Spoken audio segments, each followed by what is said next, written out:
ఈరోజు వీడియోలోకొచ్చి landmark immigration consultancy limited అనే SME IPO అనమాట. కంపెనీ అనాలిసిస్ చూసి లేటెస్ట్ గ్రే మార్కెట్ ప్రీమియం చూసి అప్లై చేయాలో లేదో చూద్దాం. ముందుగా ఈ కంపెనీ చూసుకుంటే 2010లో స్టార్ట్ అయిందనమాట. ల్యాండ్‌మార్క్ ఇమిగ్రేషన్ కన్సల్టెన్సీ లిమిటెడ్ అని. ఇదొక గ్లోబల్ బిజినెస్ కన్సల్టెన్సీ సర్వీసెస్ అనమాట. చండీగఢ్ కంపెనీ అనమాట. ఈ కంపెనీ వచ్చి గ్లోబల్‌గా ఎడ్యుకేషన్ కన్సల్టెన్సీ స్టూడెంట్స్‌కి ప్రొవైడ్ చేస్తూ ఉంటుంది.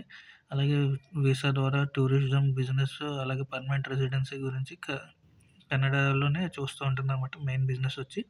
అలాగే కంపెనీ వచ్చి గ్లోబల్ ఎడ్యుకేషన్ ద్వారా ఇమిగ్రేషన్ కన్సల్టెన్సీ ద్వారా 9 బ్రాంచెస్ కూడా ఉన్నాయన్నమాట ఈ కంపెనీకి.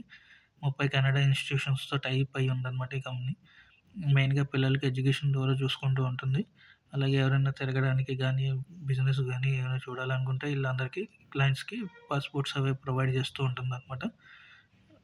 అలాగే వచ్చి బ్రాంచెస్ చూసుకుంటే మనకి 3 ఫ్రాంచైజీ అగ్రీమెంట్స్ ఉన్నాయన్నమాట. జమ్మూలోని, జిండ్ అండ్ కర్నాల్ అనమాట హర్యానాలోని బిజినెసెస్‌గా ఉన్నాయి. అలాగే ఈ కంపెనీ వచ్చి మనకి 2 బిజినెస్ మోడల్ కింద ఉన్నాయన్నమాట. ఒకటి గ్లోబల్ ఎడ్యుకేషన్ సర్వీసెస్ అనమాట. ఎడ్యుకేషన్ లోన్స్ ఇస్తూ ఉంటుంది, గైడెన్స్ ఇస్తూ ఉంటుంది, స్కాలర్‌షిప్స్, అడ్మిషన్స్ అలాగే ట్రైనింగ్, లాంగ్వేజెస్ అవి టెస్ట్స్, స్టడీ స్కాలర్‌షిప్స్, వీసా అవన్నీ చూస్తూ ఉంటుందన్నమాట. అలాగే రెండోది వచ్చి ఇమిగ్రేషన్ కన్సల్టెన్సీ అనమాట. Tourist visa, business visa, permanent residency visa ఇవన్నీ చూసుకుంటూ ఉంటుంది ఈ కంపెనీ. అలాగే రెవెన్యూ పరంగా గనుక మనం చూసుకుంటే ఏంటంటే గ్లోబల్ ఎడ్యుకేషన్ కన్సల్టెన్సీ ద్వారా మనకి 84% రెవెన్యూ వస్తే, ఫ్రాంచైజీ ఫీజ్ ద్వారా 0.11% వస్తుందన్నమాట. ఇమిగ్రేషన్ కన్సల్టెన్సీ ద్వారా 15.51% వస్తుందన్నమాట. అలాగే ఈ కంపెనీ యొక్క ఫైనాన్షియల్స్ చూసుకుంటే, అసెట్స్ చూసుకుంటే మనకి 22లో 26 కోట్లు ఉండి, 23లో వచ్చేటప్పటికి 36 కోట్లు అనమాట. అలాగే మార్చి 24లో 44 కోట్లు. అలాగే సెప్టెంబర్ అయ్యేటప్పటికి 52 కోట్లు అనమాట అసెట్స్. అలాగే రెవెన్యూ పరంగా చూసుకుంటే 22లో 19 కోట్లు ఉంటే, 23లో మనకి 36 కోట్లు అయింది. మళ్ళీ 24లో 37 కోట్లు రెవెన్యూ ఉంది. అలాగే సెప్టెంబర్ క్వార్టర్ అయ్యేటప్పటికి మళ్ళీ 19 కోట్లు అనమాట. అంటే హాఫ్ ఆఫ్ ది క్వార్టర్‌లో హాఫ్ ఆఫ్ ది ఇయర్‌లోనే 19 కోట్లు అంటే ఓవరాల్‌గా చూసుకుంటే 40 కోట్లు, 38 కోట్ల లోపలనే రెవెన్యూ జనరేట్ అయ్యే ఛాన్సెస్ ఉన్నాయన్నమాట. అలాగే ప్రాఫిట్ ఆఫ్టర్ టాక్స్ పరంగా చూసుకుంటే మనకి 22లో 4 కోట్లు ఉంటే, 23లో కూడా 4,38,00,000 ఉందన్నమాట. అలాగే మార్చ్ 24లో 11 కోట్లు ఉంది. అలాగే సెప్టెంబర్ క్వార్టర్‌లో 5,40,00,000 అన్నమాట ప్రాఫిట్ ఆఫ్టర్ టాక్స్. అలాగే ఆపరేటింగ్ క్యాష్ కూడా పాజిటివ్‌లోనే జనరేట్ చేసింది ఇయర్ ఆన్ ఇయర్‌లోని. అలాగే టోటల్ ఈ కంపెనీకి అప్పు చూసుకుంటే ఇప్పుడు ఎట్ ప్రెజెంట్ 2 కోట్ల అప్పు ఉందన్నమాట ఈ కంపెనీకి. అలాగే మార్కెట్ వాల్యూ పరంగా చూసుకుంటే 148 కోట్ల వాల్యుయేషన్ ఉందన్నమాట. ఎబిటా మార్జిన్ చూసుకుంటే మనకి 42%.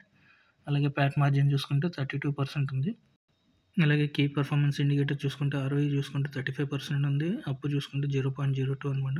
అంటే నెగ్లిజిబుల్ అనమాట. పెద్దగా అప్పు కూడా లేదు కంపెనీకి. రిటర్న్ ఆన్ నెట్ వర్త్ చూసుకుంటే 30.25 అనమాట. అలాగే ప్రైస్ టు బుక్ వాల్యూ చూసుకుంటే 2.94. అలాగే ఈ కంపెనీ యొక్క పాజిటివ్, నెగెటివ్ చూసుకుంటే ఏంటంటే మనకి వన్ స్టాప్ సొల్యూషన్ అనమాట. వీసా కన్సల్టెన్సీ సర్వీసెస్ ప్రొవైడ్ చేస్తూ ఉంటుంది. అలాగే సర్టిఫికేషన్, అపాయింట్మెంట్స్ కూడా చేస్తూ ఉంటుంది రిప్యూటెడ్ యూనివర్సిటీస్ ద్వారా. అలాగే డెడికేటెడ్ టీమ్ కౌన్సిలర్స్ కూడా ఉంటారు. అలాగే experienced promoters, senior management team కూడా ఉందన్నమాట ఈ కంపెనీకి. నెగిటివ్ ఏంటంటే ఏదైనా గ్లోబల్‌గా సిట్యుయేషన్స్ ఎఫెక్ట్ అయ్యే ఛాన్సెస్ ఉన్నాయన్నమాట ఈ బిజినెస్‌కి.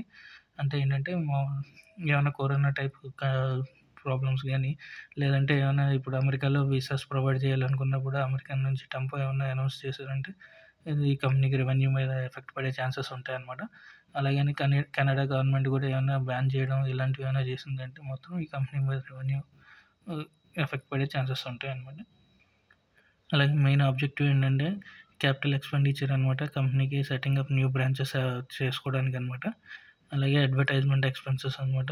Awareness, availability of the branding గురించి అనమాట. అలాగే ఇనార్గానిక్ గ్రోత్‌గా, ఇన్నోవేటివ్స్‌గా అక్విజిషన్స్ అవి చేయడానికనమాట. ఏమన్నా కొత్తగా ఆఫీసెస్ అవి పెట్టడానికని చెప్పి ల్యాండ్ అవి ప్రొక్యూర్ చేసుకోవడానికి. అలాగే జనరల్ కార్పొరేట్ పర్పస్‌కి ఐపీఓని తీసుకొచ్చారనమాట. అలాగే ఐపీఓ టైమ్‌లైన్ చూసుకుంటే 16 జాన్ ఓపెన్ అవుతుంది. క్లోజ్ డేట్ చూసుకుంటే 20 జాన్ అనమాట. అలాట్‌మెంట్ వచ్చి మనకి 21 జాన్ అలాట్‌మెంట్ తెలుస్తుంది. వెబ్‌సైట్ వచ్చి కేఎన్4టెక్ టెక్నాలజీస్‌లో మనకి అలాట్‌మెంట్ తెలుస్తుంటుంది. లిస్టింగ్ డేట్ వచ్చి 23 జాన్ అనమాట. ఓవరాల్‌గా మనం ప్రైస్ బ్యాండ్ చూసుకుంటే 70-72 రూపీస్ పర్ షేర్ అనమాట. లాట్ సైజ్ వచ్చి 1600 షేర్స్ ఉంటాయి.